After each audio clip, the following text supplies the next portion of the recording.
Howdy, partners. Today's episode is brought to you by open roads, long miles, and the art of wandering, with no real destination except forward. Nomads in Nimble Shadow is provided by Kendra, a retired police lieutenant, and her husband Sean, a retired police lieutenant and firefighter. They sold everything in August of 2025 and hit the road in search of something different, something a lot less structured, with the purpose of living entirely in each moment. This time, they're loading up the truck and taking the long way to Canada, rolling from Oregon through California, Arizona, New Mexico, Nebraska, South Dakota, Wisconsin, Illinois, and finally into Ontario, one unexpected stop at a time. Riding shotgun is Django Aloysius Delicious McJefferson, their navigator, co-pilot, and one very distinguished service dog with an unnecessarily long name. No rush, no shortcuts, no real plan. This isn't just a road trip. It's wandering on purpose. Jump in and join them on the next adventure.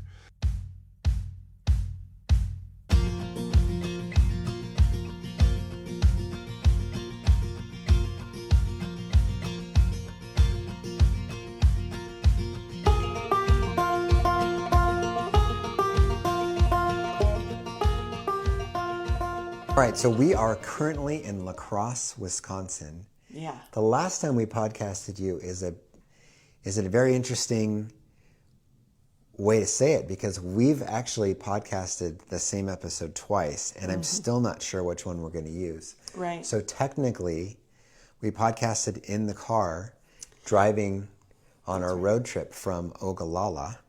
Yes. After a comedy show. And we podcasted before that, the day before, the night before. I don't recall. In a hotel room. And I like that one better, so I think I'm going to use that one. But anyway, so we podcasted you from the car last, but you probably won't hear that episode. Oh, yeah. So yeah, we were playing with the technique of it, right? Because we have lots of time to kill on the road. Yeah. And sometimes we don't have the energy to podcast later in the evening after we've arrived somewhere and gotten all settled in and whatever. So who knows how it'll all work out. But this is our first time really in this part of the country, the Midwest. Mm-hmm. We went to Madison for Emma's competition when she competed in the CrossFit but games. you land on an airplane, you drive to this giant arena area. You really don't have any idea what the community's like. No, so it's really, it's our first time kind of here. And so we went from Sioux Falls to La Crosse. And so let's talk about Sioux Falls for a minute. We are now South Dakota residents under their RV. Yes, congratulations to us, everybody. We made the trip from California / Oregon to drive to South Dakota just for the main purposes of changing our residency to South Dakota. It was a long drive. It was a lot of states. But all in all, I would say really kind of easy. Yeah. So we established residency. There's a business that does it. We talked about it our last podcast called Dakota Post. There's another business, I can't remember the name of it, does the same thing. In order to establish residency in South Dakota, you need to sleep one night, 24 hours in a hotel, in a hotel or an associated campground that will show a receipt that you stayed there. And we made the mistake of staying in an Airbnb 3 nights. Yeah, because you get a receipt from Airbnb. Because you get a receipt, but the receipt says Florida Airbnb. It doesn't show your address. It's kind of bunk though, because it does show you where you stayed. So it's very easy to say this particular place where I stayed is right here in South Dakota, but it has to show your name with that address. Right. And because we had set up our address in advance, we got proof that we had done that, so it needed to say that. So we needed to stay an extra night. So we stayed at a cheap motel called a microtel. It was clean, just really small rooms.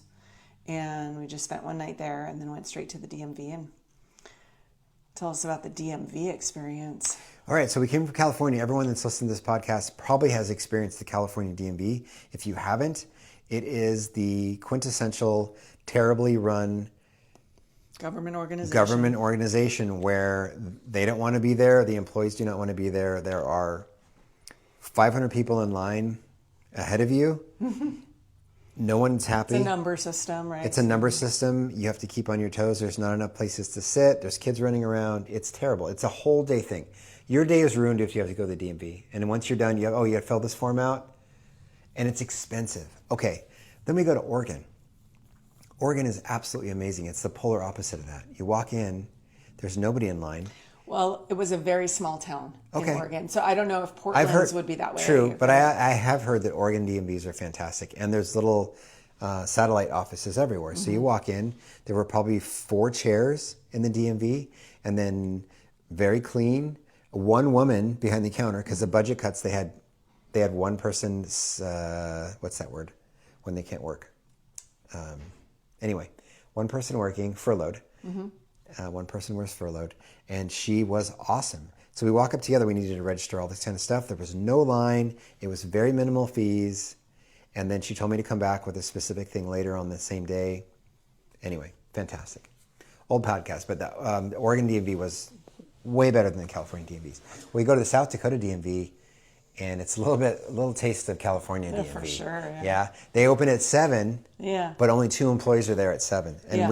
we walked in at basically 7:01, and we were number 43, and they were on number 0. Yeah. And how long were they on number 0? They were on number 0 for at least an hour, because I learned that the 7 a.m. employees handle the early morning appointments that people have made well in advance. And when you come in, you pull a number, you get B assigned to you. So you're either A or B, A for appointments, right? Yeah. And so the people who are assigned to handle the walk-ins don't show up till 8 o'clock. So it was an hour, and I thought, oh my God, we're going to be here all day. Yeah. So we finally got our number called. I forgot about the DMV part. Kendra took it upon that time to go put her makeup on.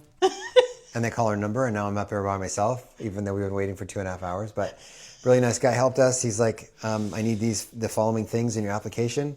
And then we got a motorcycle license, truck license, and a residential license. He printed it right there and handed it to us for $35 a piece, $70 in and out the door.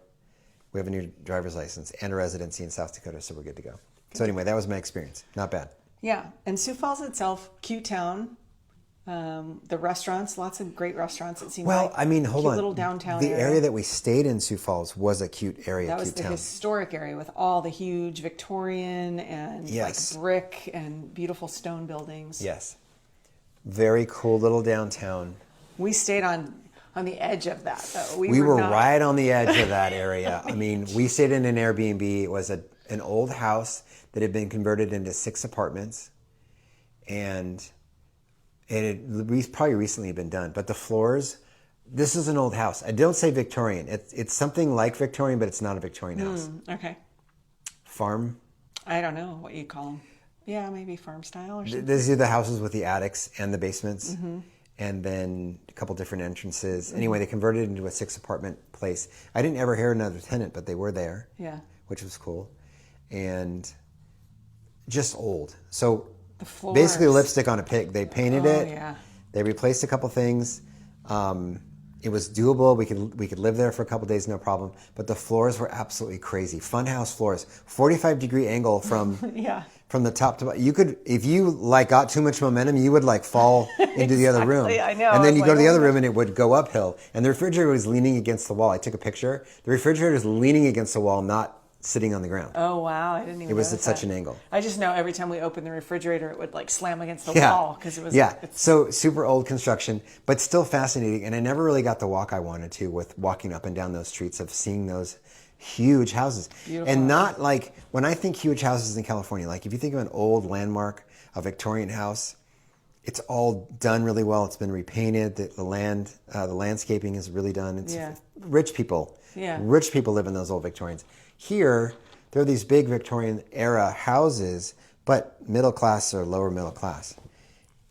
I would think. I mean, based on the cars in the driveway or the broken down, it's more just of a working kind of a class lower neighborhood. socioeconomic working class neighborhood.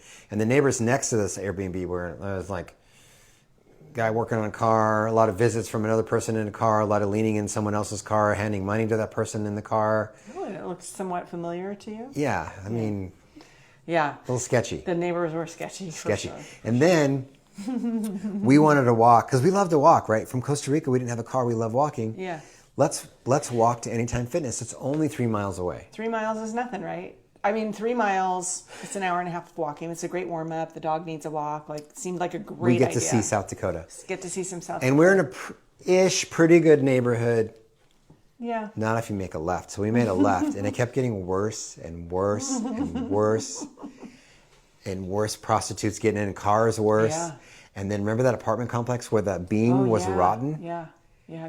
That place should have been condemned. Oh, absolutely. This building was absolutely And falling that apart. little trailer park. Oh, terrible. I mean, like the worst trailers the single ever wide fallen was an apart. upgrade from what these trailers were. They were falling apart. They were really, it was like shady. people had stuffed, newspaper and insulation in the window because a window got broken and with a aluminum baseball foil, bat don't and forget aluminum those. foil. Yeah, it was just the quintessential section of poverty. Yeah. So then And we we're walked for walking 3 miles through that. We walked for an hour and 20 minutes, and you're like, how much longer? I was like, a mile? A mile! No, you were like, we're only halfway there. Yeah, I we're was only like, halfway oh there. my God. It wasn't the distance, but it was just that it wasn't a pleasant walk.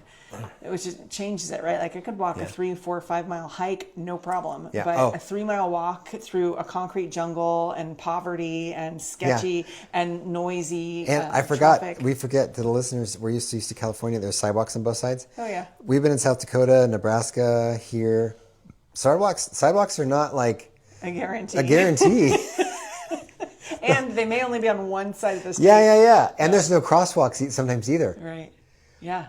You can see the other side of the street, but there's nowhere to go. There's nowhere I to mean, cross. you can go. You just have to. Yeah. be So smart that's about it. been interesting. So a lot of non-sidewalk walking to Anytime Fitness. But Yeah. Anytime Fitness was brand new. It was phenomenal. It was great. Yeah. We were not in the mood to walk back, so we took an Uber back. Yeah, so that was good. Okay, so then before we wrap up our time in Sioux Falls, Yeah. we decided to get a massage. Oh, is that Sioux Falls? That was Sioux Falls. Okay. So the Sioux Falls we saw the first time. Let's call it Sioux Falls A. I'm used to the downtown area. It's been gentrified and nice restaurants and looks good. Then we get in the car and we drive to. Oh, we went for a walk at Palisades hike. Right. Then we come back to another part of Sioux Falls, totally different town. Yeah. I felt like I went from Fresno to Campbell. Yeah. It was. Completely different. Totally Feel, vibe, scenery, everything. Yeah. You could have told me it was a different city altogether. It was totally different. Yeah. So we were trying to get a massage and stayed at the Micro Hotel over there. Right. Okay. Yeah. The massage. So in law enforcement, there's a book that they recommend, Emotional Survival for Law Enforcement, written by Kevin Gilmartin, Dr. Kevin Gilmartin. And I remember he came, I think it's in the book as well, but he uses these anecdotes to illustrate his points. And he says, most people, if you say someone's a Boy Scout leader, most people think what? Not the cops, but most people, and people are like, oh, service and, mentorship and camping or whatever. And you present that to cops, and what do cops think as soon as you say 99% of them think child molester. child molester? We're so jaded. How about same goes with the pastor? Same goes with a pastor for me. Yeah, for sure. Yeah. Right. I mean, after you've worked so many cases and you see the manipulation that goes into these things and how people have this intention and they will do what they can and put themselves in positions to make those intentions come true. So we have these stereotypes. So I make an appointment for massages for us. I want to say one more thing. There's even more specific stuff that you know about that most the general public and cops wouldn't think about, and that is foster parents. Yeah. Can you explain that? Well, people who are in, we'll have to do a trigger warning on this one. I wasn't anticipating talking about sensitive things, but in a lot of sexual abuse cases, right? You have to access children. How do you access children? You put yourself in positions to be alone with children, and one of those ways is foster parenting. Unfortunately, one of the ways is Boy Scout leader. One Boy of the Scout ways leaders. is pastor. One of the ways is coach, teacher. Yeah. Yeah. Okay. So we have these stereotypes. So one of those stereotypes also extends, I think, to male massage therapists, right? Would you agree that they probably have a harder time? Women are probably less comfortable being vulnerable with them. So out of 100 women, maybe 80 are going to go for it, but 20 wouldn't. Or opposite, depending on their background. And when Right, but that's what I'm saying, statistically, with however many women have been assaulted by men, the higher percentage of women are not going to want to be massaged right. and vulnerable by a man. And what percentage of men straight men, let's say straight men, would not want to be massaged by a man. I don't like it. I'm not comfortable with it. Yeah. But not because, man, this is weird because it's not that I'm homophobic. It's not that I think he's trying to get his, Like you don't to get something out of it. I don't like, and this is a weird episode all of a sudden. I don't like when men touch me affectionately. Okay. Therapeutically. Why? Do you have I a don't sense know. of why? It's just you're not as comfortable with it. No, I'm not as relaxed, and I don't have a reason. I don't have a background for that. Yeah. I just don't. You don't feel as relaxed. It's a cultural thing. It's definitely a cultural thing. In an Indian community and the Nepali community, Totally different. it's totally different. Men hold hands. Good friends hold hands. I'm overstimulated most of the time anyway, and for a man to touch me or grab me because of my background or because of my whatever, I don't like when men touch me. Yeah. So I booked us a massage with a guy.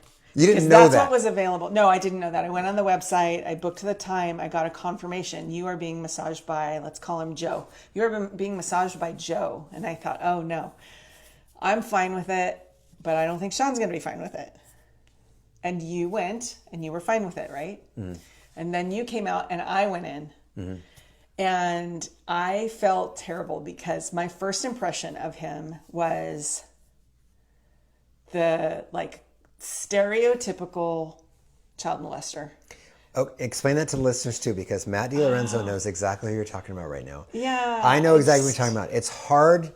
But it's a stereotype and it's not, there's no truth to it because, so I feel like the way Hollywood portrays it and when you see like mugshots sometimes, right, there's some confirmation bias that goes into it, but you know, you picture kind of like the unattractive, chubby, overweight white guy, balding, glasses, pale because he never goes outside, right? That's what I picture, like just kind of this creepy, icky, socially awkward person. So that's what I see when I walk in. I was like, oh, you know, of course, in my mind, I was hoping for John Cena or something to be my massage therapist, but I ended up with this guy, right? He was like in his 50s, balding, you know, slightly overweight, looks like he's never seen the sun. That could be a South Dakota thing, I don't know, but like, has he ever seen the sun? His skin was almost like translucent.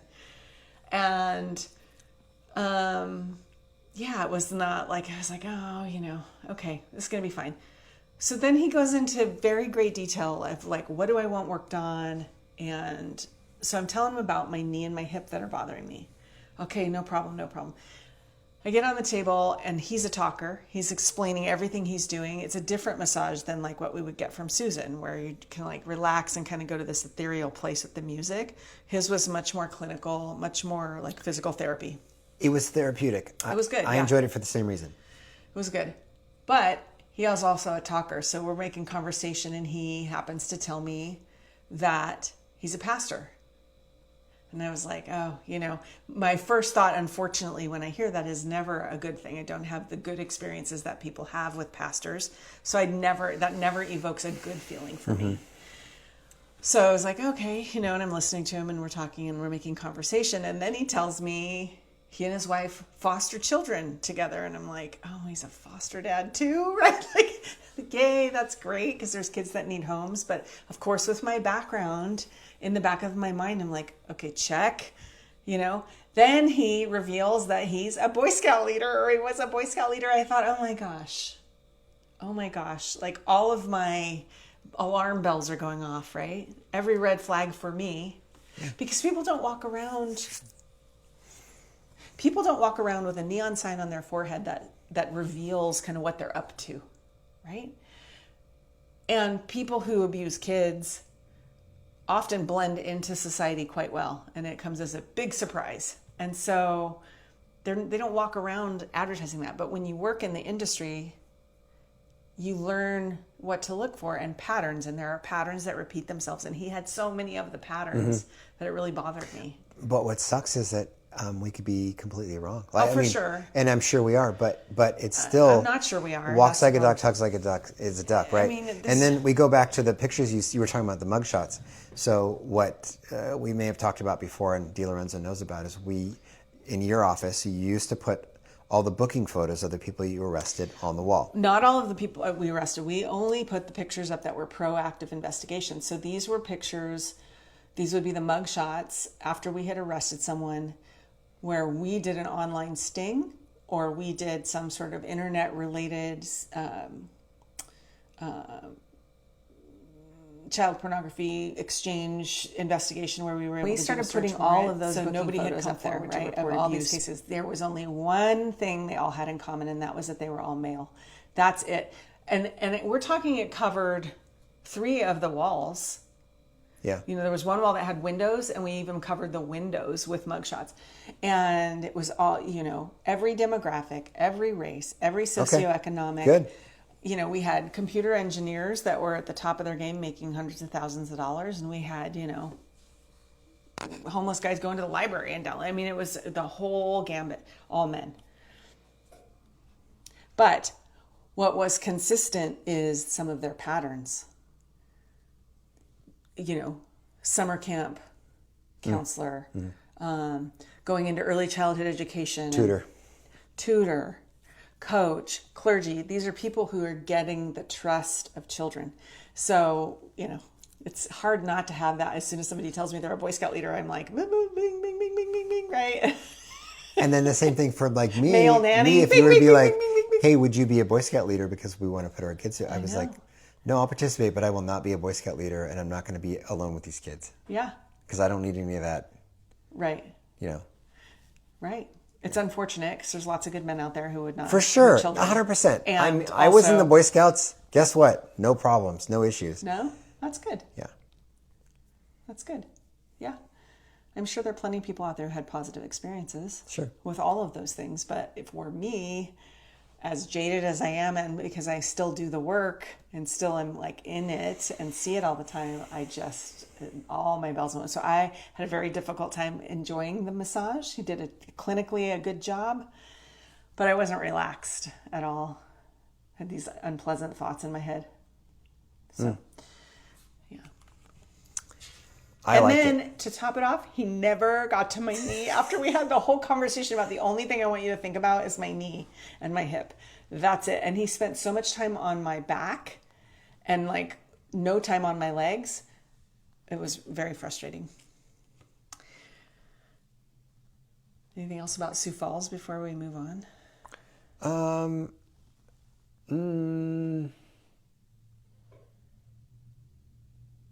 No. So we drove from there to this cutest little town ever.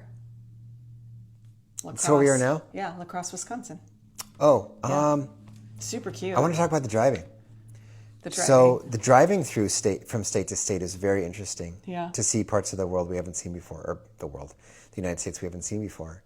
And then I think we talked about in their last podcast that driving through the eastern part of Colorado was absolutely just terrible. Yeah, it was Kansas with small rolling roads. Yeah. But nothing to see for hours and hours and hours and hours. You wouldn't even know you've gone anywhere. It could be like on a treadmill the whole time. It was nothing. And then we stopped. I had to go to the bathroom. We were going to trade drivers. And in the middle of nowhere, the only oasis out there was this cow supply place. Oh, yeah, the cow supply place. It was a cow supply... Cattle supply store. Cattle supply store. Yeah. And you couldn't see inside of it. And I don't know anything about cattle or supply. I'm from California. All of the stuff outside is all like cattle supplies. Cattle supplies. There's those cow big huggers, brushers, the cow huggers. branders, all kinds of things. And we're just need to switch. I need to use the restroom.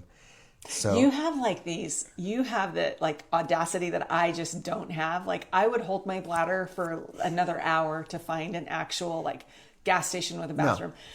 I have such an aversion to going outside the norm. I don't know what it is, but I get really anxious when you're like, I'm going to stop here and go use their bathroom. I'm always like, oh my God, like we're not customers. We're not buying anything. You're just going to walk in there and use their bathroom. I'm a human being. The audacity. I'm a human being that needs to go to the bathroom.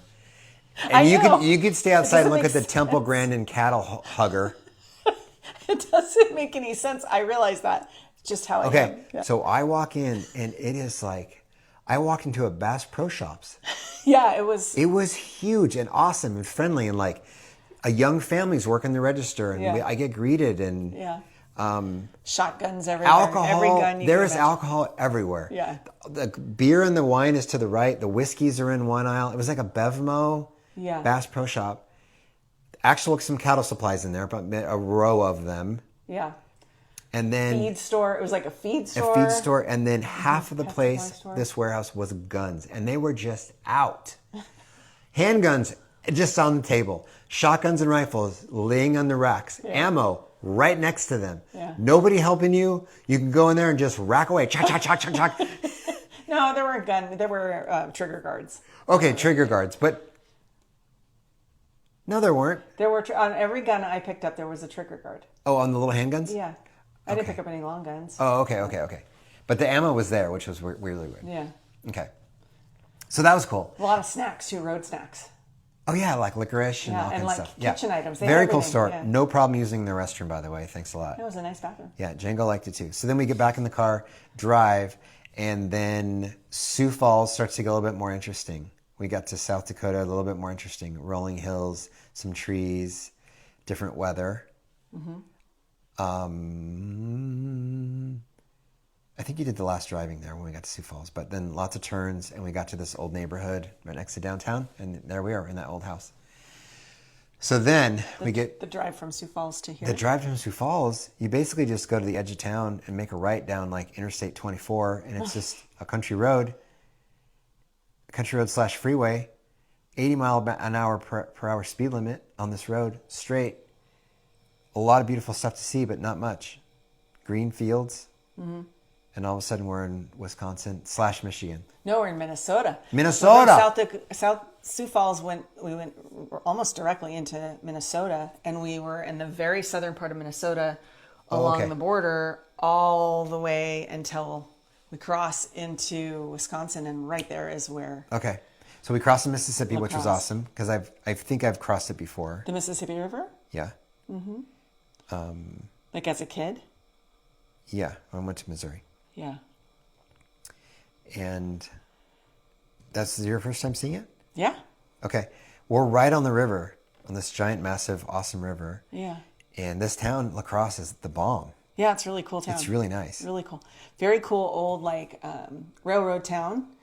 Big brick buildings. Yes, love it. Lofts. Just think lofts. Yeah, those Big brick lofts. 3-story tall industrial buildings with the really beautiful glass windows and the lofts. Yeah, super cool. And there's a waterfront with like a walking path, so really pretty, nice waterfront. This The is first a day we got here, we noticed Twilight Zone City. lots of girls running with short shorts. It was really warm yesterday. It's like probably 80 degrees. And lots of girls in tank tops and shorts running. No men or boys. Like the ratio of young women to young men. So we were like, okay, are there colleges here? Like there are. So all we can surmise is that it's a college town. All female college because know. it's 80-20. To where we like it. everywhere we go, we'll have to look it up. But in this town, it's 80% women, and their ages between 19 and 30. No, that's not true. But I mean, you exaggerate. But Okay, then I you would tell say me the there number. is. I don't know the percentage. I would say there is a higher percentage than most places we have been of young women, especially when compared to the number of young men. But we've seen plenty of older people, especially that steakhouse tonight. Okay, Yeah. but this afternoon, this morning, and yesterday was all young college-age women. Yeah. It was just weird. Groups of them. Yeah. They hang out together because they're not safe. Okay, but it's very little people are out. The streets are very clean. There's very little to none. No homeless. No, and there was quite a criminal element vibe in Oh, parts yeah. of Sioux Falls. We went. Sioux Falls was Listen, sketchy. people, for those of you who are retired law enforcement, if you're ever feeling like you missed the job, like you missed the drama, the excitement, the chaos, The DVs in the parking lot. all you need to do is go to a laundromat Laundromat. in a not so great part of town and just sit in the parking lot and watch, because it is a sight to behold. Dude, the laundromat. The Oh, laundromat. man. Get back in the car. Quick. Don't make eye contact.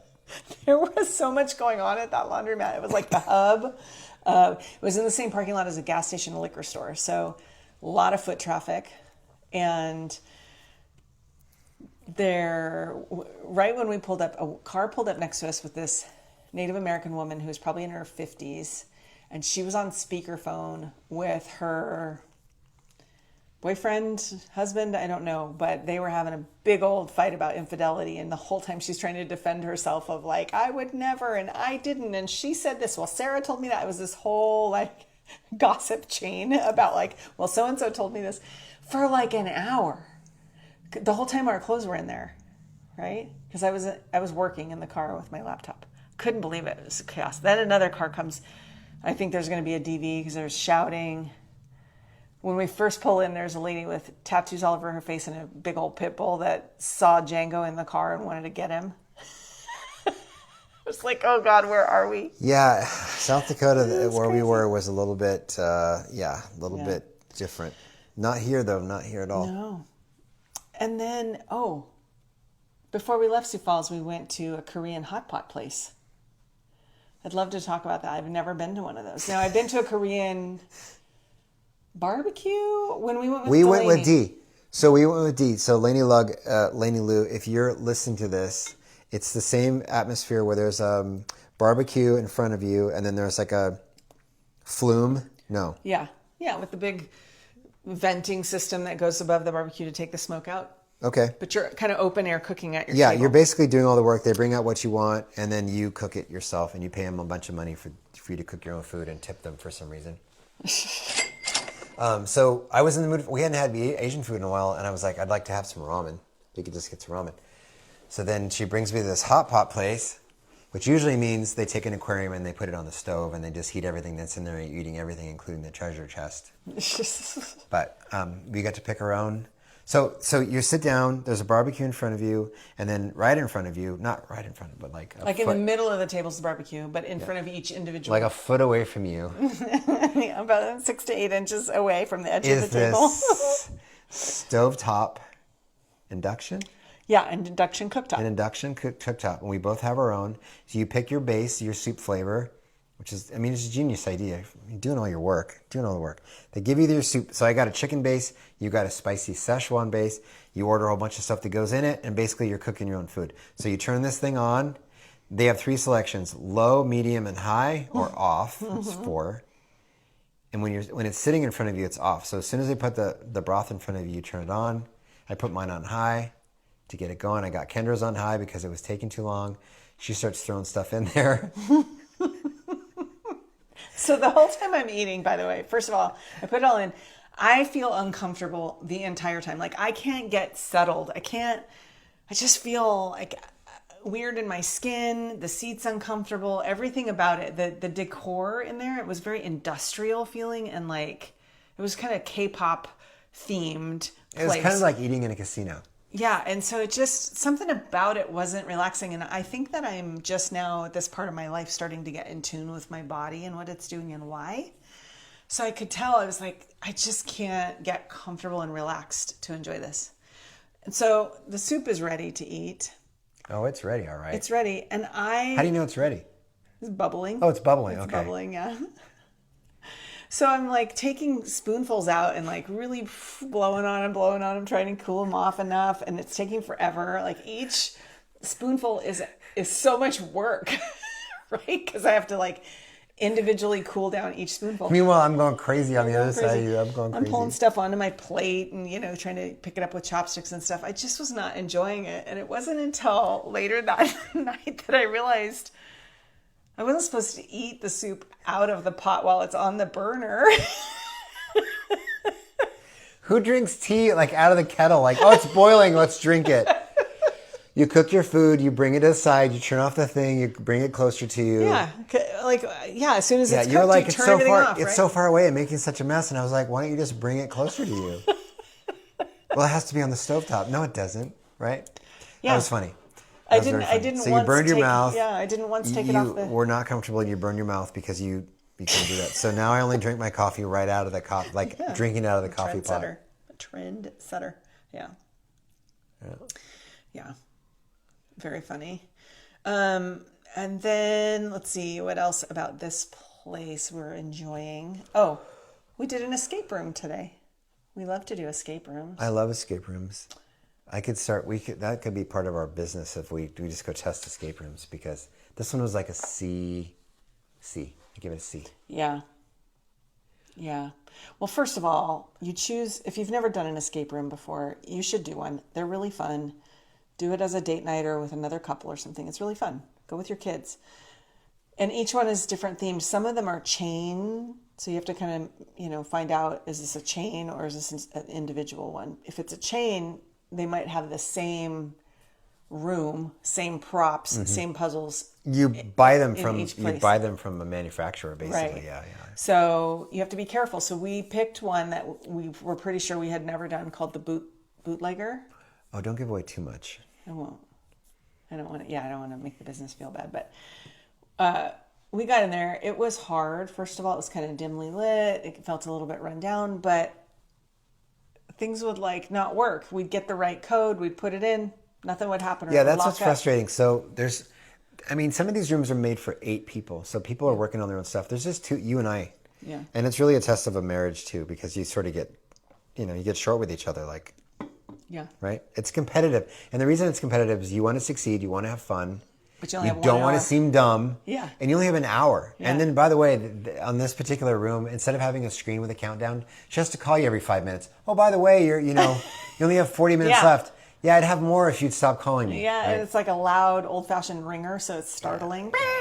So we were making a little bit of progress, but when you finally get to where you think this should be the right code for this lock, or this should be the right thing, and then the lock doesn't work, or something's worn out to the fact that it doesn't work anymore, or that's kind of frustrating to me. I know they're not making that much money probably in these. No, but also, that's the whole point of it. The stuff's gotta work. It has to work. Yeah. It has to work, and you don't want to make it. I mean, the whole we've been having problems with that this week. Oh, really? Well, then replace it or close the room. Close the room. Yeah. So we struggled and struggled and struggled for many reasons to this one part that was like the turning point in this room, and it was a big safe. It was like a big gun safe, but the digital keypad it didn't work. No. So then she didn't know how to get into it, and we didn't know how to get into it, and we weren't doing anything wrong, and then she had to call the owner. Anyway, she ended up, we started at another room, but that was just sort of frustrating of I don't know. It's like going to a movie and then the movie theater, it doesn't work. Yeah. Or the seats are broken or something. For sure. Then we went to the next themed room, which was, we got out, we had 2 minutes to spare, and that one was pretty good. That one was pretty good. Yeah.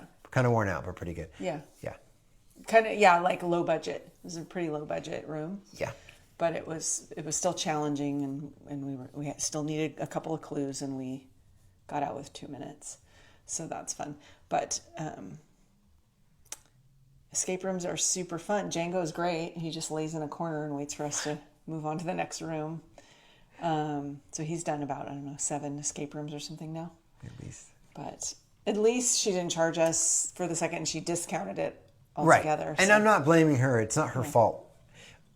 It's just like everything else. If we had a laptop, I use this laptop 17 times a day, and opening and closing in it, it's going to wear out. You have to replace stuff. You have to replace doors. You have to replace stuff. Yeah.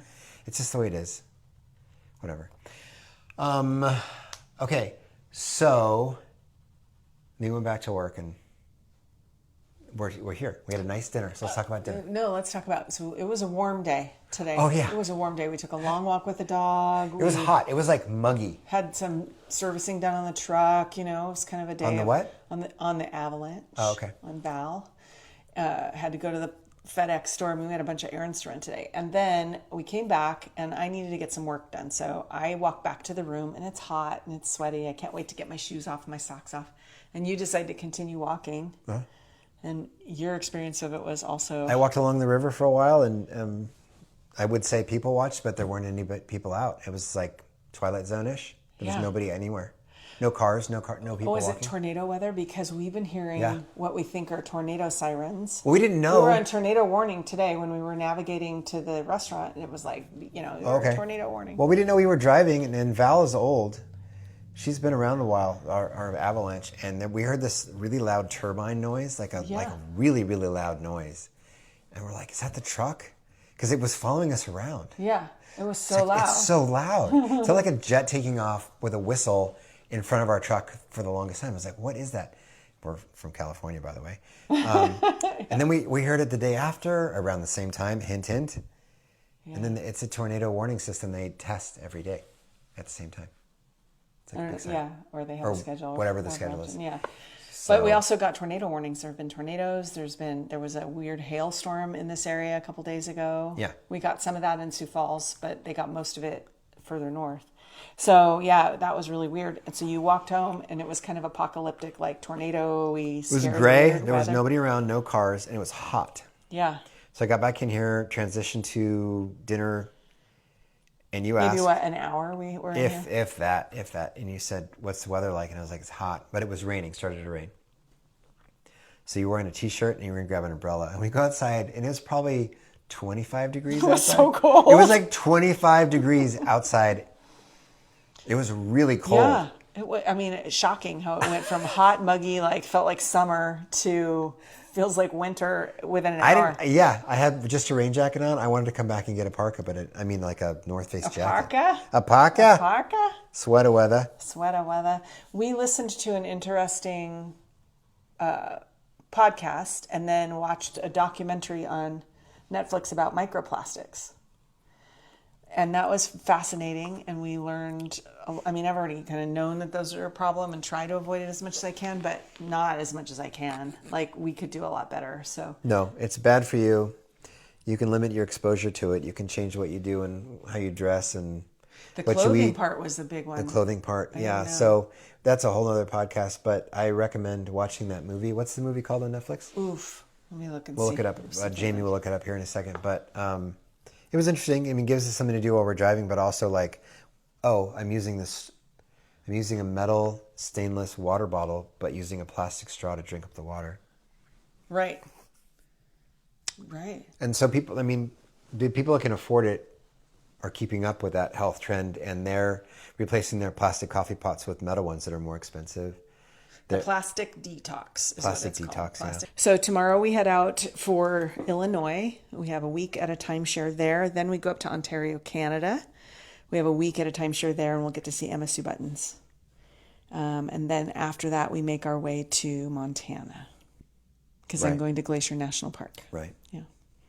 All right. Thanks so much for listening. We'll keep up with you soon, and we'll catch up with you soon. Yeah, for sure. Okay. All right, Love you. Bye. Love you. Bye.